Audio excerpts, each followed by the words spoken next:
Greetings and welcome to EHA Unplugged, the official podcast channel of the European Hematology Association, EHA.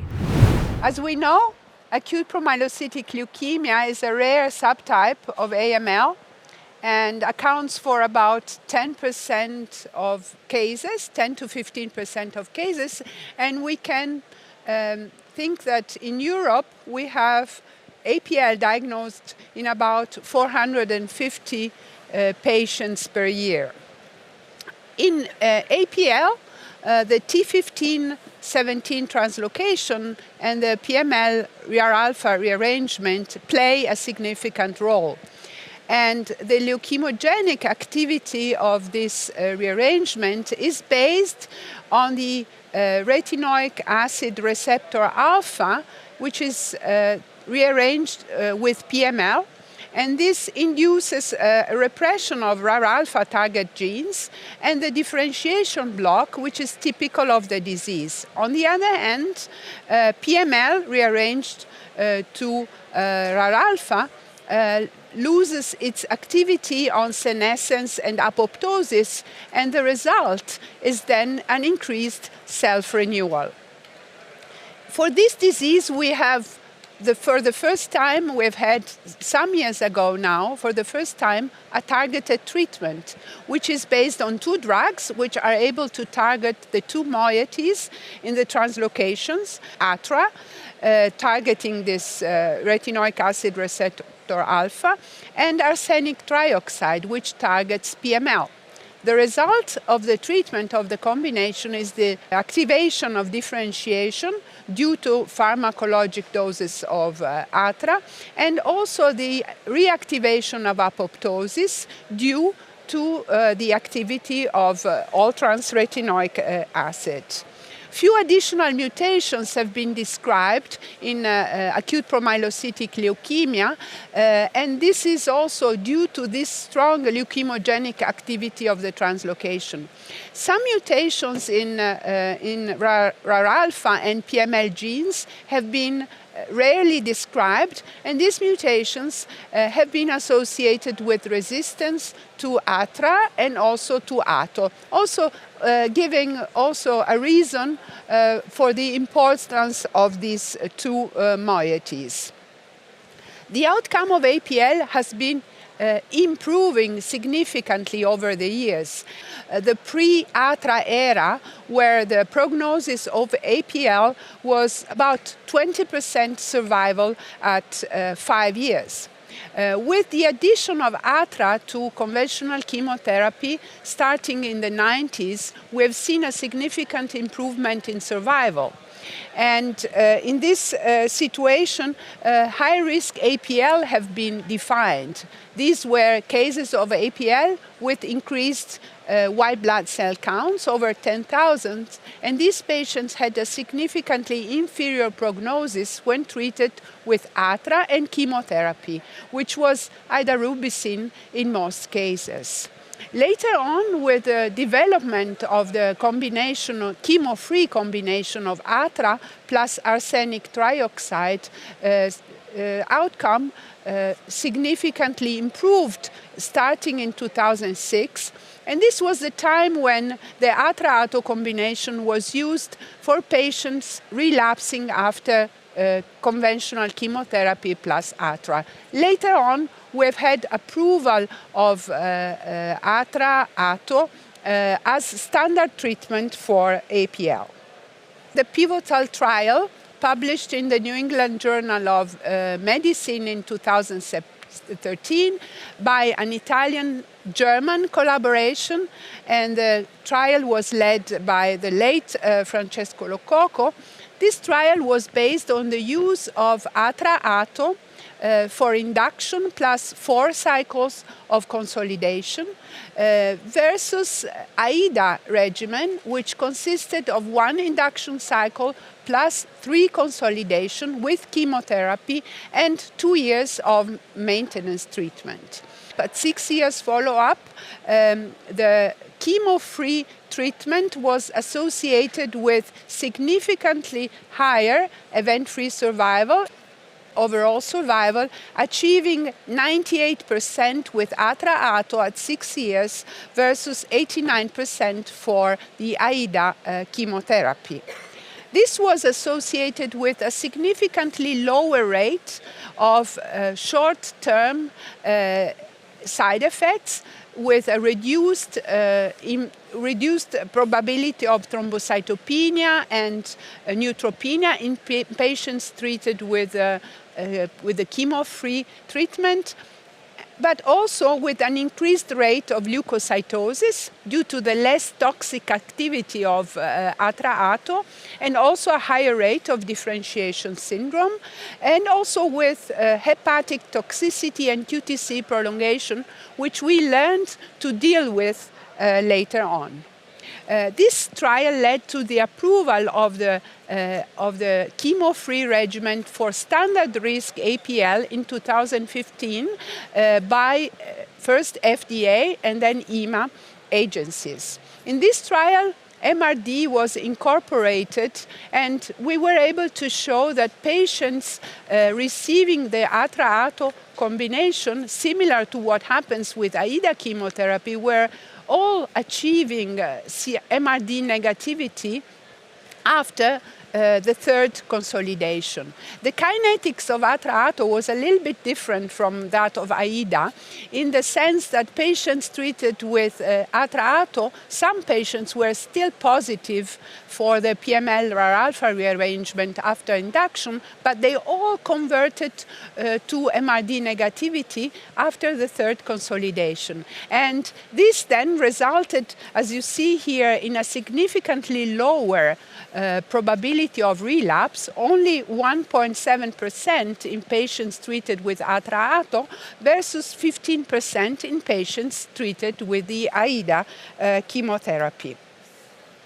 The NCRI AML-17 trial and other trials and also real-life studies confirmed superiority of the almost chemo-free regimen for APL as opposed to AIDA-like chemotherapy. Only the UK AML-17 regimen was based on a slightly different dosing of ATO twice per week instead of 5 days per week as in the Italian-German trial. So the Harmony registry, which is a EU-funded project, and nowadays includes about 15,000 cases of acute myeloid leukemia, represented a very nice area where we could validate the results of APL trials in the real life and at longer follow-up. So we were able to analyze 1,400 patients with APL at a median follow-up of 5.5 years and up to 14 years. These patients were derived from clinical trials, and these were the APL 0406 trials and AML-17, and clinical practice from large European cooperative groups, including OVON, the AML study group, German, and SAL study group. Both these are German study groups, the Swedish cooperative groups, and more recently also the Australasian Leukemia and Lymphoma group. 43% of the patients, including in the Harmony APL registry, were treated with chemo-free ATRA-ATO versus 57% of the patients receiving AIDA-like chemotherapy.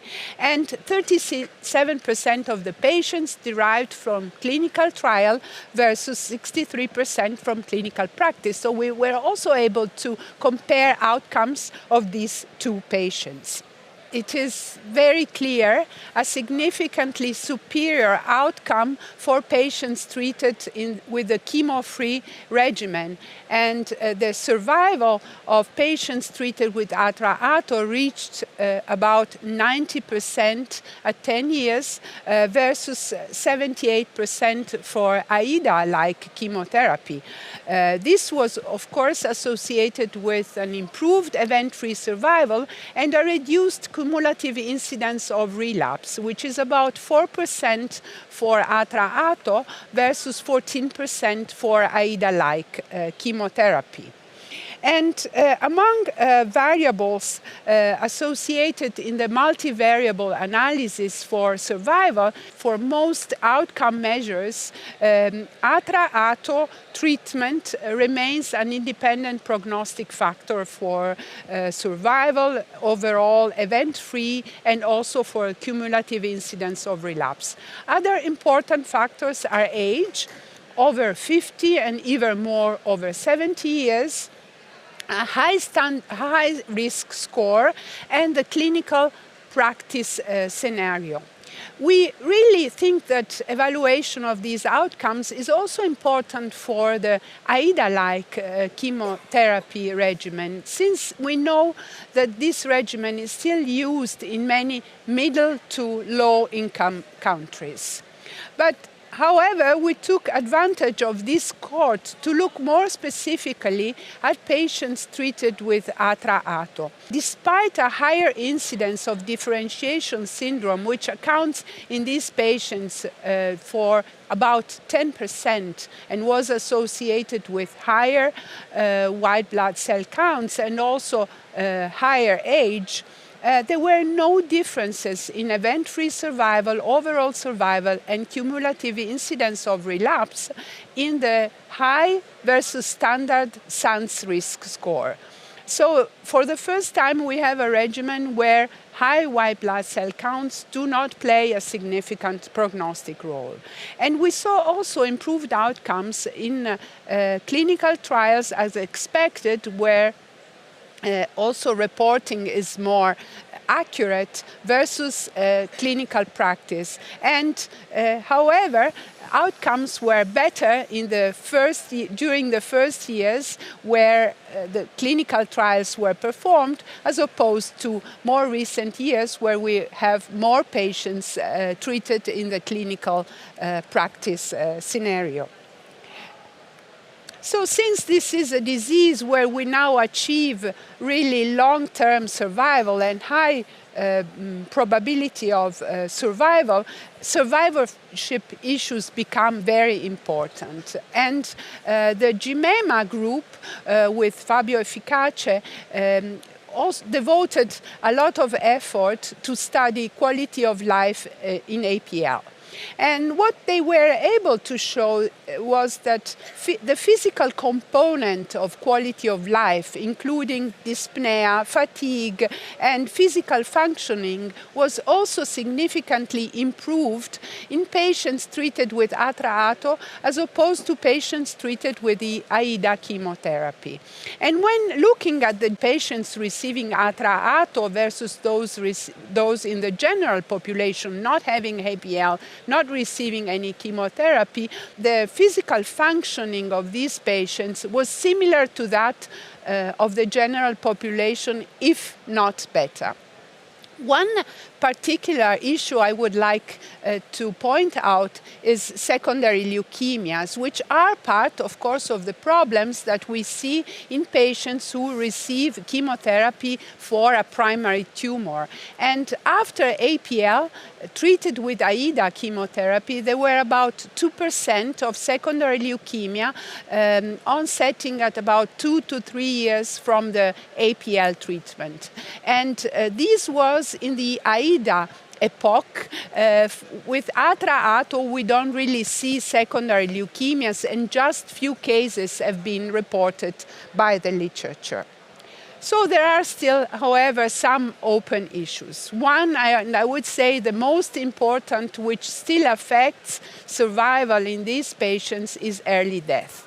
You know that early death is mostly due to bleeding complications and infectious complications.